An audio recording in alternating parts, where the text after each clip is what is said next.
Olá, eu sou Eric Chiconelli Gomes e este é o podcast Entre Linhas e Leis. Bem-vindos e bem-vindas ao nosso terceiro episódio da série sobre direito e autoritarismo. Hoje vamos mergulhar em uma das obras mais perturbadoras e reveladoras do realismo mágico político latino-americano.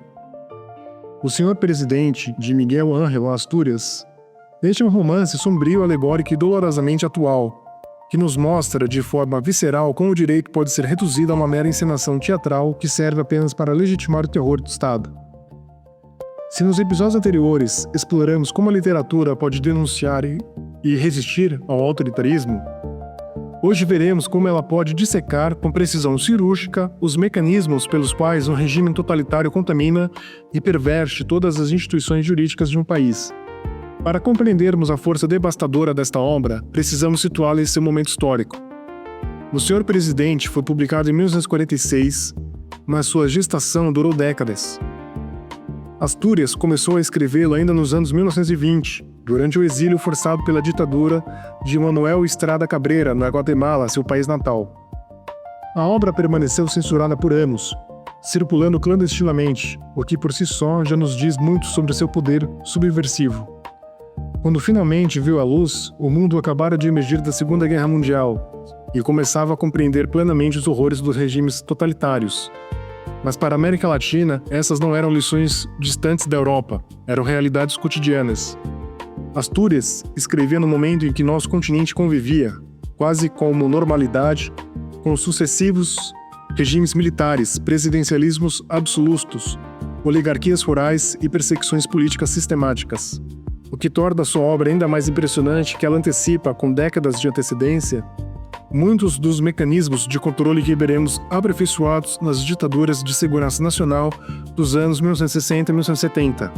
Embora seja considerada precursora do realismo mágico, movimento que depois seria consolidado por Garcia Marques e outros, o Senhor Presidente está muito mais próximo da crônica brutal da violência cotidiana do que do fantástico. O que há de mágico nesta obra é justamente o absurdo tornado banal, o impossível transformado em rotina administrativa. Um dos aspectos mais geniais da construção narrativa de Astúrias é que o ditador jamais é nomeado. Ele é apenas Senhor Presidente, um título que se torna quase uma entidade abstrata, uma força de natureza política. Isso é absolutamente crucial para entendermos a crítica jurídica que a obra desenvolve. Astúrias não está denunciando um homem em específico, por mais monstruoso que tenha sido Estrada Cabrera. Ele está dissecando uma lógica de poder, no sistema, uma forma de organização estatal que transcende personalidades individuais. O ditador governa por meio de uma tríade perversa: medo, vigilância e mentira. E todos os aparelhos do Estado, polícia, imprensa, tribunais e universidades, são sistematicamente convertidos em instrumentos dessa tríade. A máquina de poder que Astúrias descreve funciona por meio de delações forjadas, prisões sem processo, execuções clandestinas e, talvez mais perversamente, processos judiciais meticulosamente montados com base no silêncio, na chantagem e na fabricação de evidências. O regime não dispensa as formas jurídicas. Ele as corrompe, as perverte, as transforma em máscaras da barbárie. Aí aqui encontramos uma lição fundamental para todos nós que trabalhamos com direito. As instituições jurídicas não são, por sua natureza, guardiãs da justiça. Elas podem ser, historicamente foram, instrumentos de opressão quando capturadas por lógicas autoritárias. A forma jurídica pode subsistir enquanto seu conteúdo é completamente esvaziado. Agora chegamos à operação da análise jurídica que esta obra nos proporciona. Astúrias não escreve sobre a ausência de leis. Ele escreve sobre algo muito mais sinistro, sobre como as leis se tornam ferramentas do arbítrio, sobre como o formalismo jurídico pode ser usado para mascarar e legitimar a violência estatal. No mundo criado por Astúrias, juízes, promotores e policiais não são simplesmente omissos ou covardes. Eles são cúmplices ativos do medo. A justiça torna-se uma farsa cuidadosamente encenada, mantida apenas para preservar a ilusão de legalidade perante a comunidade internacional e para tranquilizar as consciências daqueles que preferem não ver. O romance nos mostra um sistema onde ninguém sabe onde estão os presos políticos, quais são suas acusações reais ou quem exatamente os denunciou. Os processos tramitam em segredo, as sentenças são decididas antes dos julgamentos e os advogados de defesa trabalham com as mãos amarradas, sabendo que questionar o sistema pode significar tornarem-se próximos alvos. O direito é apresentado como uma linguagem vazia, infinitamente moldável e corruptível. As leis existem, os códigos estão nos livros, os tribunais funcionam, mas tudo isso se torna apenas uma casca oca, um teatro macabro onde os papéis já estão todos distribuídos e o final já está escrito. Essa análise nos força a confrontar uma questão incômoda. Em que medida o formalismo jurídico por si só protege contra o autoritarismo? A resposta de Astúrias é clara e perturbadora. Muito pouco se não houver uma cultura democrática real sustentando as instituições. A forma como Astúrias constrói sua narrativa é em si mesma uma crítica ao funcionamento do poder autoritário. O Senhor Presidente é uma obra deliberadamente fragmentada, construída com múltiplas vozes, saltos temporais abruptos e uso experimental da linguagem que pode, num primeiro momento, desorientar o leitor. Mas essa desorientação é precisamente o ponto. Astúrias está usando a forma narrativa para reproduzir a confusão, a ansiedade e a paranoia que o Estado autoritário deliberadamente impõe sobre a população. O caos narrativo imita o caos como método de governo, a desinformação como instrumento de poder. O autor recorre constantemente a imagens oníricas, a simbolismos religiosos distorcidos e a monólogos interiores que revelam o colapso moral não apenas dos indivíduos, mas de toda uma sociedade.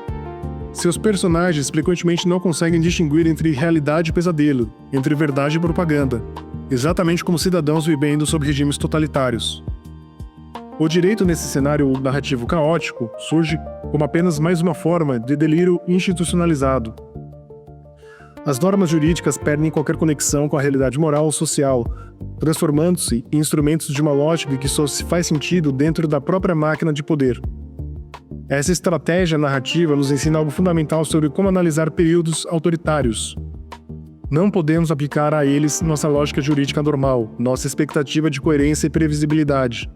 O autoritarismo funciona justamente pela ruptura dessas expectativas, pela criação de um estado permanente de exceção, onde tudo se torna possível. Quando lemos o Senhor Presidente hoje, é impossível não reconhecermos ecos profundos da nossa própria experiência histórica. O romance dialoga de forma perturbadora com a ditadura militar brasileira de 1964 a 1985, período em que o poder judiciário foi, com honrosas, mas raras exceções, cúmplice silencioso do regime. Durante esses anos sombrios, vimos no Brasil muitos dos mecanismos que Astúrias havia descrito décadas antes.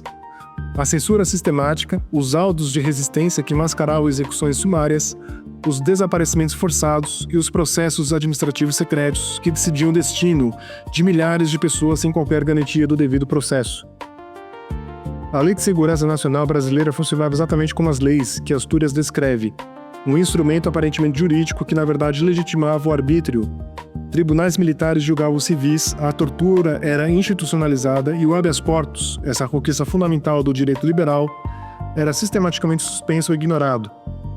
Mas os paralelos não se limitam ao período ditatorial. Ainda hoje, infelizmente, enfrentamos estruturas autoritárias profundamente enraizadas em nosso sistema jurídico, na persistência de práticas policiais militarizadas, na desigualdade gritante da justiça criminal, que pune diferentemente ricos e pobres, brancos e negros, e na sobrevivência da mentalidades que veem direitos fundamentais como obstáculos à eficiência policial.